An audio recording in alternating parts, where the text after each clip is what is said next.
Hello guys, welcome back. ഞാനിന്ന് വന്നിരിക്കുന്നത് CPM ആയിട്ടാണ്. CPM-ൽ ഞാൻ ഒരു കാർ ഗിവ് അവേ തരാനാണ്. അതിനു മുമ്പ് CPM എന്ന് പറയുന്ന ഗെയിം നിങ്ങൾക്ക് അധികം ആൾക്കാർക്കും അറിയുണ്ടാവില്ല. അറിയാൻ തന്നെ ഹായ്മോൻ്റെയും നവൻ ബാറ്റയുടെയും അങ്ങനത്തെ ചാനൽ കാണുന്നവർക്ക് മാത്രമേ അറിയുണ്ടാവുള്ളൂ. അപ്പോൾ ഇനി ഗിവ് അവേനെ കുറിച്ച് പറയാം. ഗിവ് അവേയിൽ നിങ്ങൾ ചെയ്യേണ്ടത് എൻ്റെ ചാനൽ സബ് ചെയ്യും, കൂടാണ്ട് അടിയിലൊരു കമൻറ്റ് ഇടുക. ഈ ചാനലിൽ 150 സബ് ആവുന്ന അന്ന് ഞാൻ ഗിവ് അവേ വിന്നറിനെ സെലക്ട് ചെയ്യുന്നതാണ്. ഇത് നമ്മളെ വീലണനായിരിക്കും ഗിവ് അവേ വിന്നറിനെ സെലക്ട് ചെയ്യുക. നിങ്ങൾ സബ് ചെയ്തിട്ട് ചാനലിൻ്റെ അടിയിൽ എന്തെങ്കിലും ഒരു കമൻറ്റ്, അതായത് നിങ്ങളെ പേര് കമൻറ്റ് ചെയ്യുക. അപ്പോൾ വീലണ്ണൻ സെലക്ട് ചെയ്യുന്നതായിരിക്കും നിങ്ങളെ മെനു.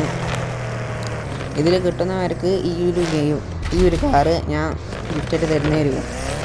അതുമാത്രമല്ല ഗൈസ്, ഞാൻ പിന്നെ ആദ്യമായിട്ടാണ് ഈ വോയിസ് ഓവർ ഞാൻ ചെയ്യുന്നത്. അപ്പോൾ അതുകൊണ്ട് തന്നെ എനിക്ക് ഒരുപാട് തപ്പിപ്പൊടുത്തവും കാര്യങ്ങളൊക്കെ ഉണ്ട്. അതൊക്കെ എല്ലാം ഒന്ന് ഞാൻ ശരിയാക്കി തരും. ഓക്കെ.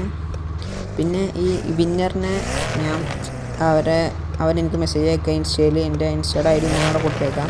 ഇൻസ്റ്റയിൽ മെസ്സേജ് അയക്കുക, ഞാൻ എൻ്റെ ID വിടും. എൻ്റെ ID കയറുക, നിങ്ങൾക്ക് ഞാൻ ആ കാർ തരുന്നതായിരിക്കും.